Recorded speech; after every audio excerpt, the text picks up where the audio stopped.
click the record button. Ophir, Adar, welcome. How are you, my friend? I'm good. How are you, Fernando? I'm My great. brother from another mother? Indeed, right? Yes, I feel the same way about you. And to give folks a little bit of background how we met at a master prac training of NLP, master practitioners of NLP, and we got to work together on a few of the exercises and have some breakthrough sessions. And I felt that I was so fortunate to work with someone like Ophir, a true coach, someone who cares. And I just want to share his wisdom, his knowledge with the world. Welcome. Thank you. And we had such a great master prac together, and such a great time talking about things outside of master prac because we have the same philosophies and the same ideas. Indeed.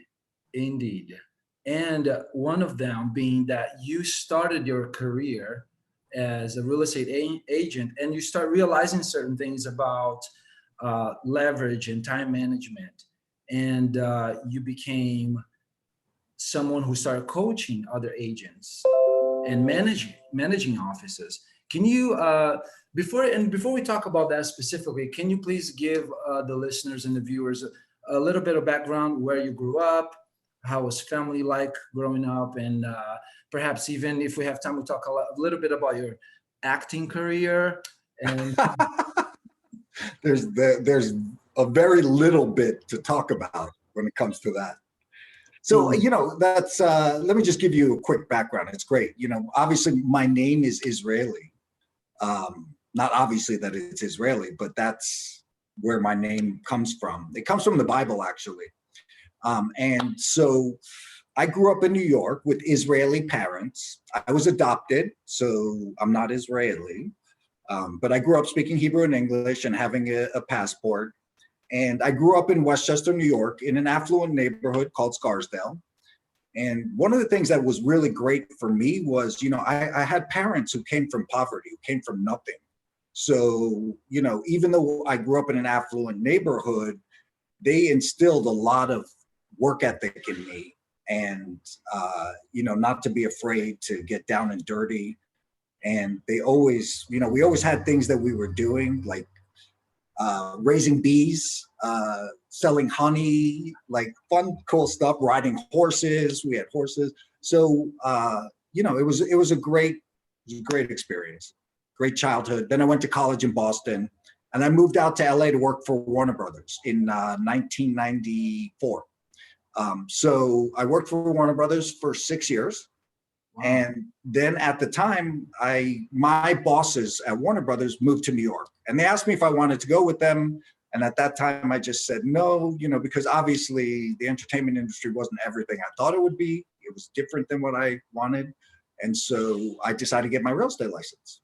And that was 2002. Wow. And then, yeah. Amazing. And from 2002, Warner Brothers, I had no idea about Warner Brothers. That's amazing. I keep learning more and more about you. And to give a perspective to viewers of what you've been able to accomplish, you recently were hired by Coldwell Banker to work with 4 offices in the Los Angeles areas. And how was it before for those 4 offices? What are the locations, such as downtown LA, Sunset Strip? What was it before you?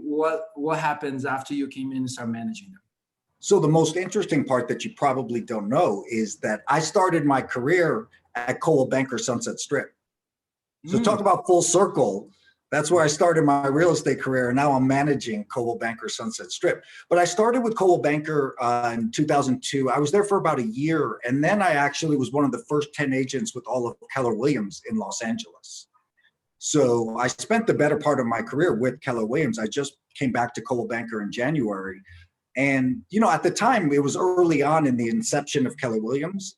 And so we learned from the masters, Gary Keller and Mo Anderson, and all about business and language and everything and time management. And so, I was learning from masters at that time, and it helped build our business. I had a partner in business. We were the #1 agents in California 3 years in a row. go, and that was starting our third year in real estate.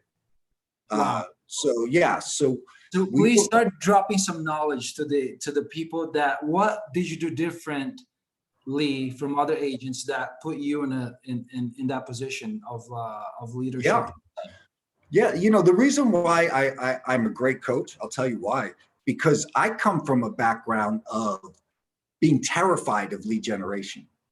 You know, I wasn't, I mean, I was at Warner Brothers I wasn't in sales, right? I was never in sales. All of a sudden I get this new job, I'm in sales. And at the time I wasn't a very well-spoken person. I was more on the shy side, a little bit shut down. It's hard for me to see you as a shy person, but okay. I know that's what everyone says, right? It's really hard for anybody to imagine that. And so, you know, I really had to push myself, but I learned real estate, right? I like to immerse myself. And I learned that the best way of doing real estate is by having a pipeline of leads. That's how you have to do real estate. And so in order to get a pipeline of leads, there's all different ways of doing it, right? I don't tell people there's one way. It's just, for me, the easiest and best way at the time was lead generation, picking up the phone and calling people, door knocking. And it didn't cost me anything because I didn't have money, and it was unbelievably effective. And Wow. so, yeah, so I mean, I learned how to become a listing agent at the beginning of my career, which most agents will tell newer agents, oh, you can't do that. Oh, no, don't do that. It's not true. So instead of being a buyer's agent, you focus on getting listings, because if you get listings, other buyer's agents will sell the property for you. Let them do And the work. listings bring other listings, and they bring buyers to you. So you don't have to focus on anything else except for the listings. Exactly. And my partner and I became listing agents right away. And you said something about a win for your office. I think you have a new agent that. Yeah, so I'm a big proponent in new agents. I love new agents. I can help them build business very quickly and easily. And it's not because I'm brilliant. It's just because I focus on the basics, right? And other people like to add all these complicated things in there, and you really have to focus on the basics. And so, you know, I have a new agent who just came into the office. Within her first month, she has a listing appointment for a $4 million listing. And my new agents are doing listings and getting buyer broker agreements that nobody ever gets signed. I have 15 buyer broker agreements between my new agents right now. It's awesome. It's amazing. And can you share a little bit of what it is that you have your agents do, without divulging all of your expertise? But can you give a little bit of that here that you feel comfortable in sharing? Of So course. someone that might be watching might want to either work with you or implement that technique in their current career. Yeah, I mean, I feel really confident in saying that there's a few things that you have to focus on as a newer agent, right? And actually, at this point, any agent listening to this might be in the same situation. It's mastering your conversations, right? Because here's the secret, Fernando. You're only going to get so many objections in the world of real estate. They may be verbalized a little differently, but they're going to be the same. Oh, I don't want to pay this much commission. Oh, my house is better than everybody else's house. This isn't the right time in the market. You know, if you know how to master your conversations, then the game of real estate, I say, is really pretty much over for you. Master your conversations, indeed. So how do you navigate the agents to do that? So it's a combination. So you have to master your conversations, and you have to know your numbers, which is what most agents don't know. Most agents don't know their numbers, and they don't have a database management system set up the right way, which, you know, I won't get into today.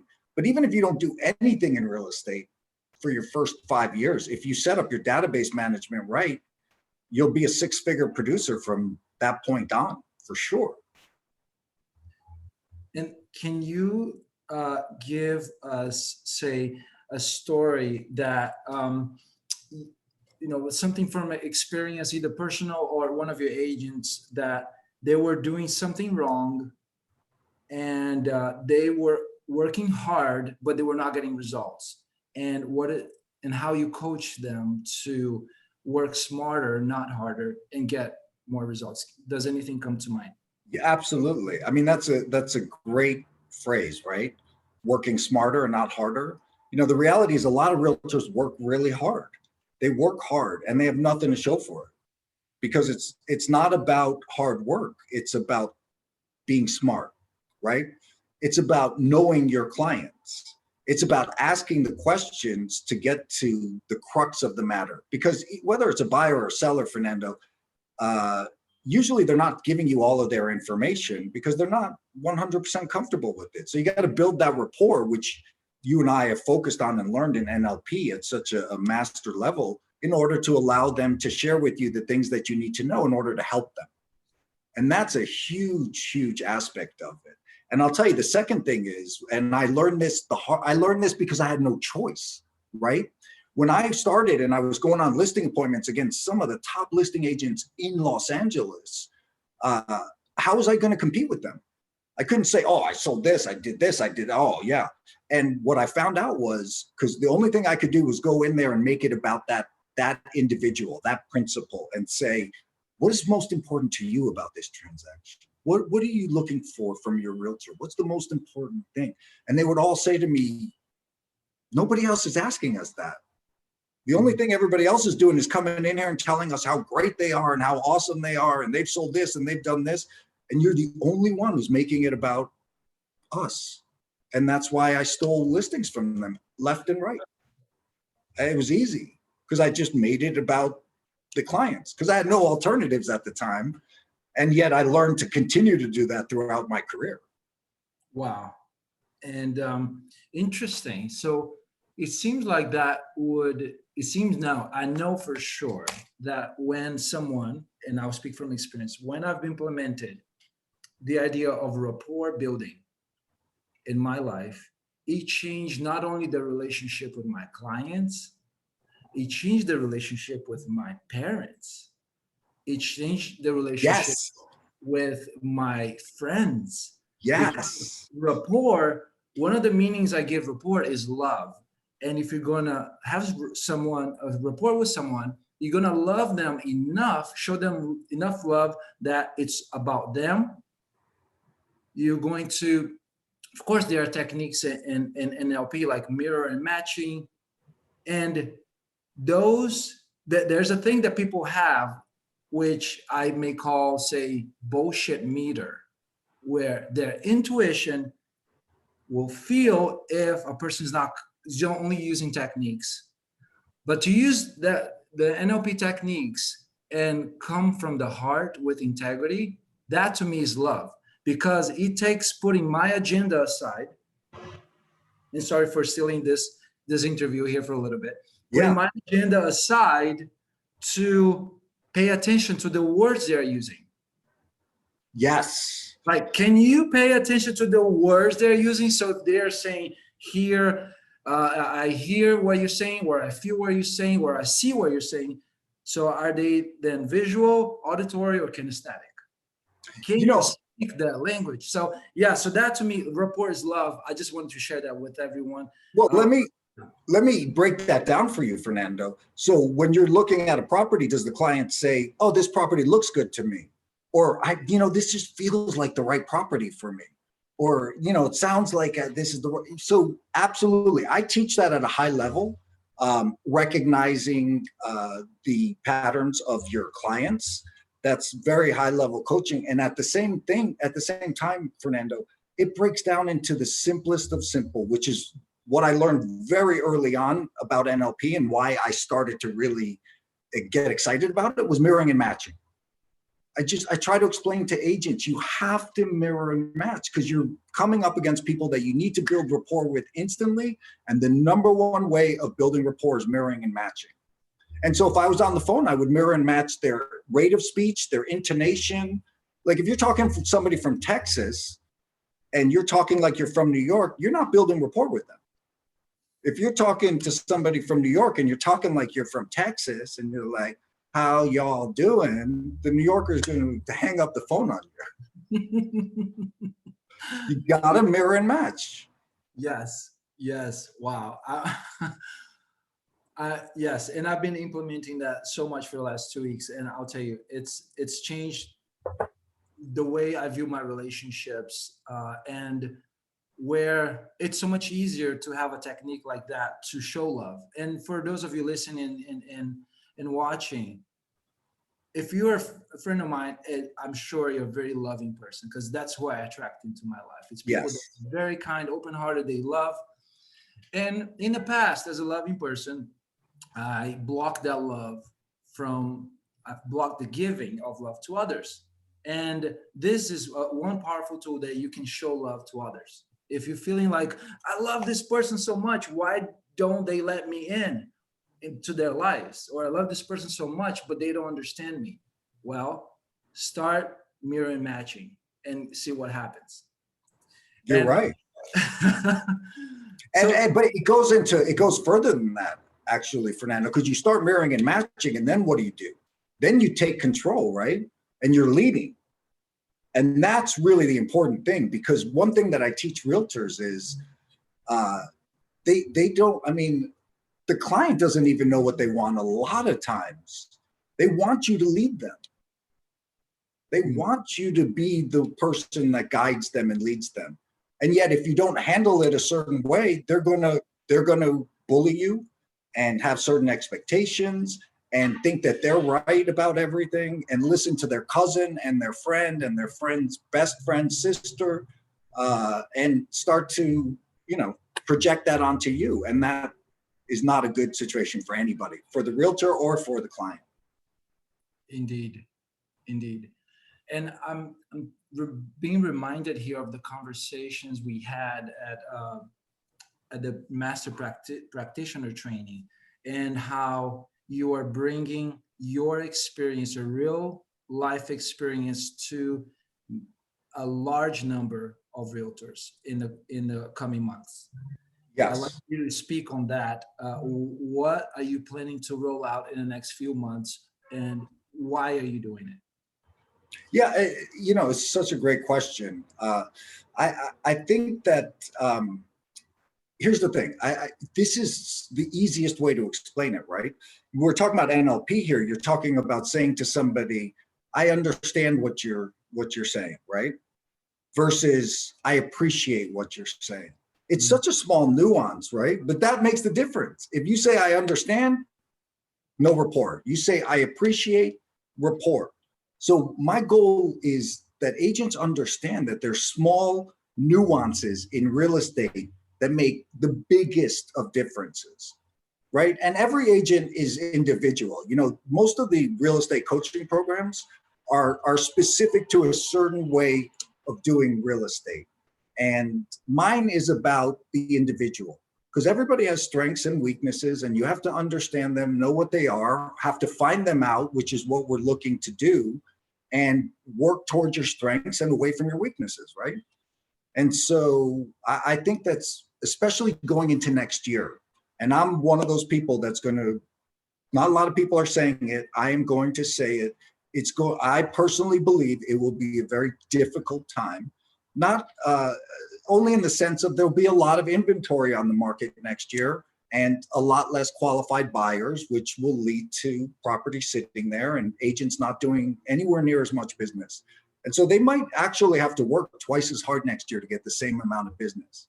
And if you know what you're doing and you know your numbers and you track your numbers, it's so easy to double it or duplicate it and get the results that you want. And that's what's going to happen next year. And I want agents to be prepared for that and know their numbers and know what they need to do and have all these basic tools underneath their belt on top of helping them build their businesses. So I help a lot of my agents hire assistants. Um, you know, I bring them the right lenders. All of these things make huge differences in real estate. So I want to bring them a one-stop shop where they can go and have mindset training, which is the most important thing, remove limiting beliefs, and then be in a space where we can actually add behaviors that move them forward, right? And add the mindset that moves them forward. And then we get into the real estate. mm.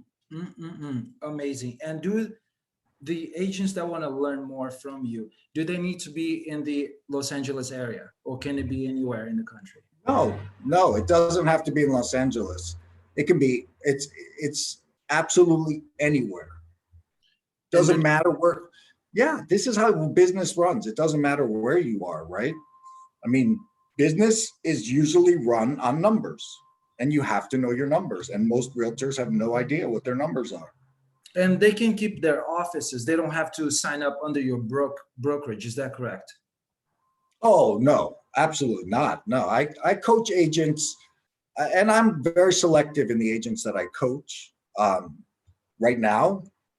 As I move more into building the coaching program, I will open it up a lot and have a website that we're talking about. And at the same time, right now I focus on helping agents who really are committed to building their businesses and growing exponentially, whether it be doubling their business or tripling their business. I'm committed to those agents that are committed to themselves. So beautiful. Wow. Thank you. I want to kind of bring to light the quality or the caliber of agents and clients and the offices you manage. So you were talking about the average listing for your offices. It was The average sales price the average. for Hancock Park, which is a super high-end area, is just under $2 million. So that's considered a luxury office. I mean, we have some of the biggest powerhouse agents in Hancock Park. Actually, not some of, we have all of the biggest powerhouse agents in Hancock Park. And it's a very affluent neighborhood. And so it's a luxury market, right? Now I manage downtown as well. Downtown's not a luxury market. It's actually a market that's getting killed right now for all sorts of reasons. But it's the price point in downtown is going to be more like 700,000. So there's different things that you want to add to different types of businesses, right? So if you're doing luxury business, it's a little bit different, right? Than if you're doing $500,000 and churning and burning and doing a lot of volume. I mean, there are different nuances, and you have to be able to bring all those things to all the agents. They're different businesses. And how about those areas in the country for the agents that live and operate in areas where the average price is 100,000, 200,000? Can your teachings work there as well, or does it have to be a little bit different or adjusted? I mean, it works more so there than anywhere else. My background is, as an agent, I was trained with Mike Ferry, who is one of the best known real estate coaches. A lot more obscure these days because he's old and he hasn't really focused on his company as much. But when I was doing real estate in 2002, 3, he was the #1 name in real estate.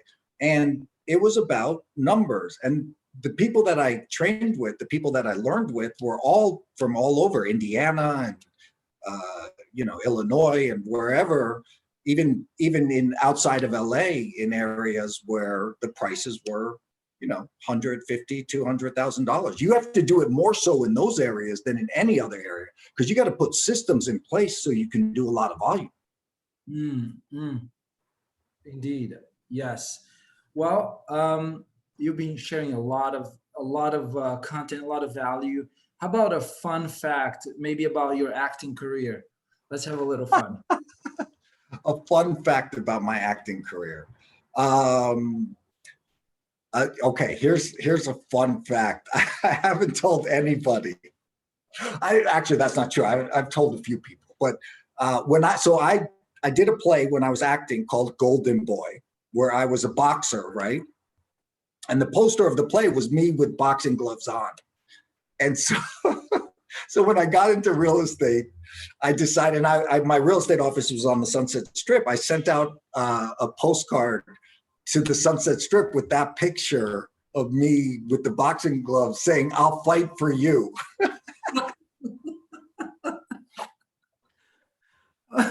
Oh, that's awesome. I'd love to see that. You got to send it to me. You got to send that to me. Oh my God, I got to see if I can find it. I don't even know where it would be. Yeah, That's so funny. I just remembered. You just reminded me of that. Oh, that's awesome. Ophir, how can people reach you? People that are interested in learning more about your how you can help them, or being on the waiting list for the coaching program that you're creating. Absolutely. I listen. The best way to reach me is to email me, which is my email at OPHIRADAR @gmail, Adar @gmail. And I'd love to hear from people about their different needs, right? Like I said, I mean, I don't think coaching is a one-stop shop. I think you need to find the individual and work with them on their specific items that they need to work on. And so I like to hear about different opportunities to coach people, because I'm only coaching people as guinea pigs right now for my beta testing for my coaching program. And I'm joking because they're not guinea pigs. I've already utilized this in LA with many realtors and had a lot of success. And I'd like to help people in specific areas of business so that I can learn at the same time. So while I'm doing that, I'll be preparing to launch the website, which will probably come in September. Got it. I want to have everything on there and be prepared. Yeah, all the modules and all the modules, I'm going to have other coaches on there for different areas of life. I'm going to have a mortgage lender who has his own company teach lenders if they want. I'm going to have assistant hiring program, a buyer's agent hiring program.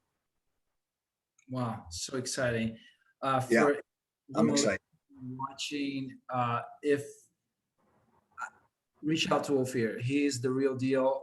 He's super humble. He's not sharing a lot of things that, and because of his humility. And I can tell you, he is the real deal. He's a superstar. He really wants to understand like what he's done in the real estate for sellers. He's doing now with realtors. And any last thoughts to give realtors? Say we have 21 days left in the year. What would you tell a realtor to help them get one more closing or two more closings? Absolutely. Well, first of all, I want to say two things. The first is all of my coaching is based on spirituality, right? A lot of people who teach lead generation at a high level are teaching it to churn and burn and numbers and get commissions and get listings. And that's not what I'm about. I need people that are focused on really helping other people. And if they're focused on that, when they're focused on that, I'm focused on them. I'm committed to them because we need more good realtors out there helping people. There's too many untrained and not great realtors that can really hurt people along the way. And then as far as your second question, which was about what you can do now, one of the scripts that I just gave all my agents is about, if you're talking to people, have you thought about cashing out in this hot market? Because look, nobody can predict a market. Nobody can tell you when the top of the market is or the bottom of the market is, but they can tell you when you're in the sweet spot, right? And we are at the top of the market. And, I never tell people what's going to happen next year because I don't have a crystal ball. And at the same time, based on what we're looking at and numbers, we can expect that next year will be very different. And so reach out to every seller you possibly can right now and let them know if you've had any thoughts about selling, this is the time to come on the market because a bird in the hand is worth two in the bush, and you know what you're going to get for your property right now. Wow. Words of wisdom. Mic drop. Mic drop. Totally. You're the best, Fernando. Oh, come on, you are. We both are, and everyone listening, you are as well. We are all masters in some shape or form in our own ways, and that's why we've attracted the people that we have in our lives. And if you want to start attracting even better people in your life, you need to make that conscious decision to surround yourself with people who you admire, who you want to become, or that you respect, or that you can help. Absolutely. And you don't want, listen, I tell them straight up, you don't want to listen to other realtors because many realtors are going to try to drag you down and tell you what you can't do and tell you all the obstacles. And that's not what you want to be hearing. That's true. Ophir, thank you, my friend. I appreciate you. Respect you so much. We have so much fun every time we talk. Love you, Fernando. Thank you for everything. Love you too, sir. I will speak with you at a different time. And I'll talk to you soon. And, have an amazing day there in LA. And everyone else, thank you for joining, listening, and watching this. Please give a thumbs up, share this with someone who you feel will add value to their lives and help them do one or more sales by the end of the year. And have an amazing day, everyone. Thank you. Have a great day. Happy holidays. Thank you. You too. Bye. Bye.